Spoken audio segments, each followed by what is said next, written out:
mga iba't ibang hugis gamit ang salitang English, Filipino at Pangasinan.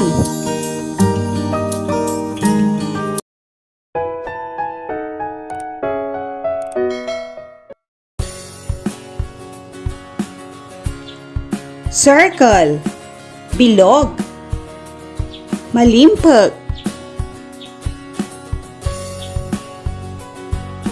square, parisukat, kwadrado, triangle, tatsulok, triangulo, rectangle, parihaba, rektangulo,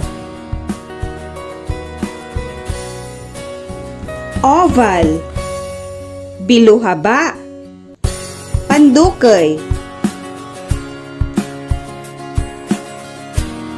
Salamat hanggang sa muli. Kung ikaw ay bago pa lang sa aking channel, please like, subscribe, and click the bell button. God bless you all!